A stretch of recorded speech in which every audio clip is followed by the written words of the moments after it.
Let's go to Greek. We now have called hypostasis, the substantial nature, foundation, or essence of a person, the hidden spiritual reality of a person, their personal essence, soul life, as it's reflected through their entire character. Hypostasis is the nearest equivalent to the Aramaic word for pneuma.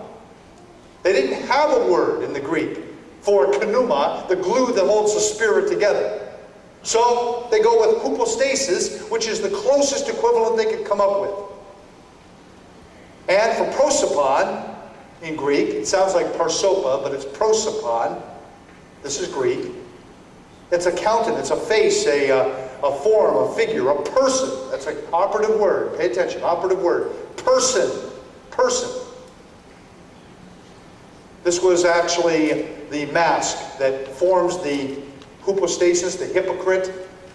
They put a prosopon on, and then they would change the character, become hypocrite, become something else. It was a mask. They wore it as they changed the characters. Prosopon was the nearest equivalent to the Aramaic word parsopa. That was the closest they could get to it. Okay? Greek text of Mark 14:65, and the officers received him, Yeshua, with slaps in his prosopon, his whole self, his face, but going deep down and expressing what they're actually hitting. 9:53 in the Aramaic. They did not receive him because he was journeying with his whole self, his prosopon, his whole person, the totality of his spiritual, emotional, and physical being. Everything was going toward Jerusalem. That's his prosopon. Going? Next. Next. Did I miss a slide? Did I? I'm sorry. Didn't mean to do that to you. Greek text of Luke 2:31. My eyes have seen thy salvation, which thou hast prepared, literally in the prosopon, in the face, in the totality of the person, or the totality of the faces of all the peoples. This goes globally. Okay. I'll bring this together. If any of you are confused, believe me, I fully understand and empathize. I'll bring it together at the end, then you'll understand. Hypostasis, in Greek, the essence of a hidden substance or person. Prosopon, the face or countenance of a person. That's Greek. Okay?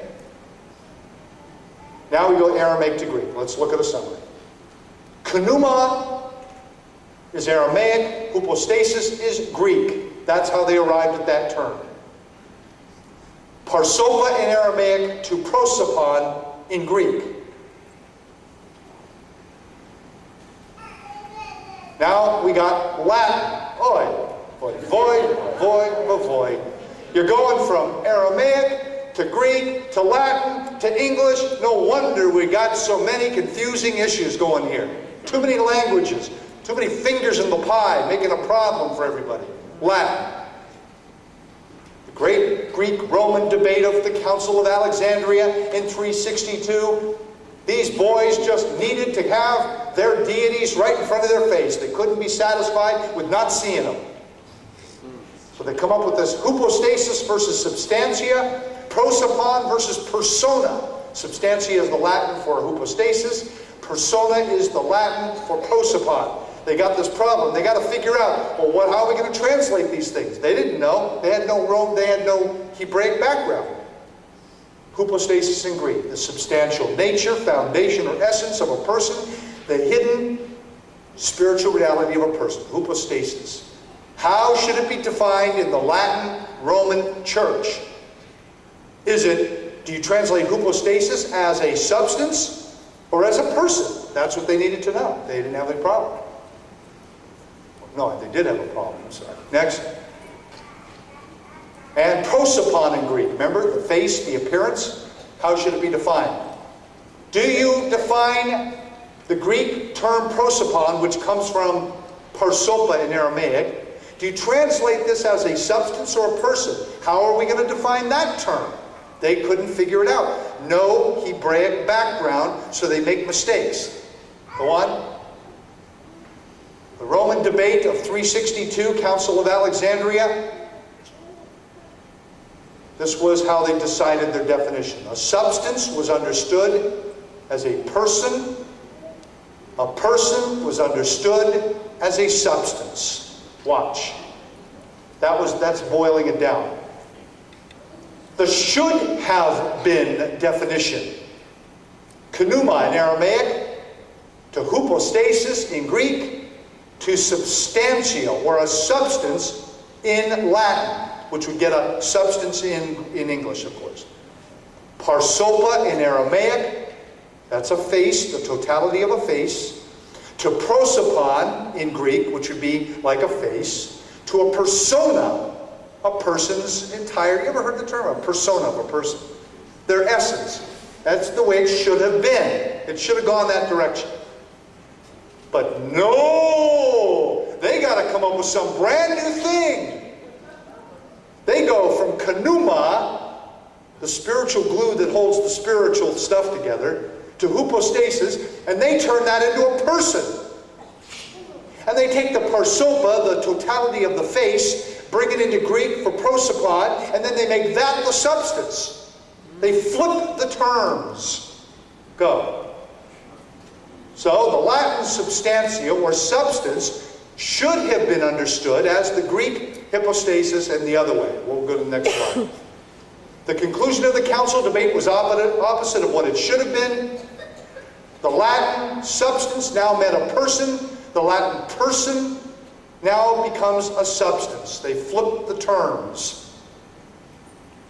And you're going to see this in the Vulgate, which is directly related to the Latin, and in the King James Version in Hebrews 1:3. Make a note. It says, who being in the brightness of his glory, in the express image of his person, and it uses the word hypostasis in the Greek. It should have been substance. Who being in the brightness of his glory, and the express image of his substance. It should have matched with substance. They should have gotten the word person out of there. Look at it in the King James Version, and go check your Strongs if you don't believe me. It says hypostasis. And it should have been substance. It should have had a different concept there, not person. Okay? So, three persons in one all-encompassing substance. That was the error that resulted from this whole thing. Three persons in one substance. Father, Son, Holy Spirit. That's how they developed it. Three persons in one substance, because they got the definitions flipped. Next slide. It should be three substances, pillars or attributes, in one person, echad. They messed it up. Three kenume, three spiritual essences, or a fabric behind the totality of the Creator, who is all ruah, gluing together three pillars or attributes totaling 10 sephirot, yet one echad person. They made three persons out of a substance instead of three substances, three spiritual glue things together, columns, coming into one person. Attributes, qualities, emanations. Keep going. What you're seeing here is three substances, three pillars, three attributes, columns, in one person, a totality. They made three persons into one substance.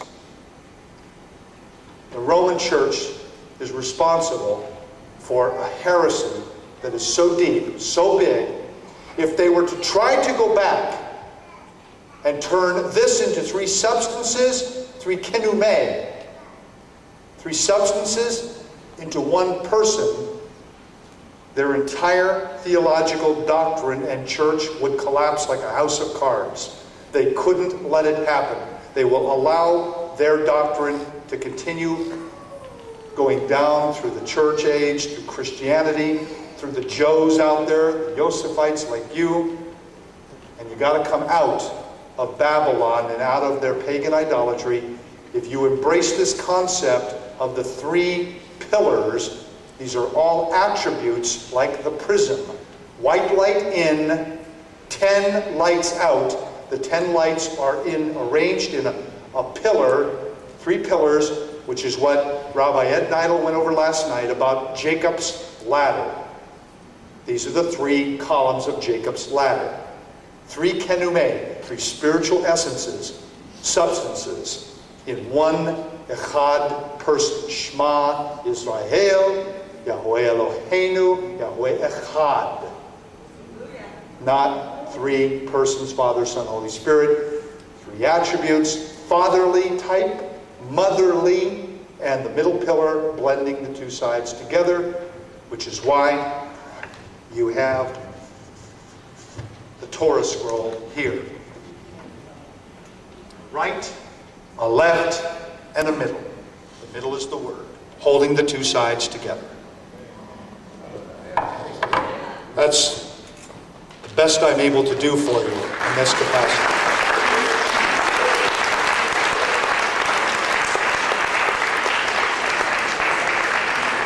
Now, can you explain this to anybody out there?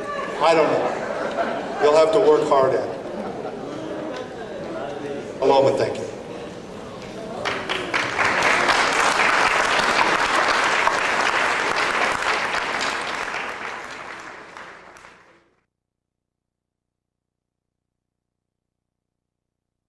Of YHUH, from a completely Hebraic, a completely Torah-based standpoint. Yahweh, I ask that you would keep all feelings of confusion and feelings of being overwhelmed far away, and just allow your Ruach to bring this to a deep and a very real understanding in each person's heart, and from their heart to their mind and their understanding. Go with each person here through the night. Give them a restful and a peaceful evening.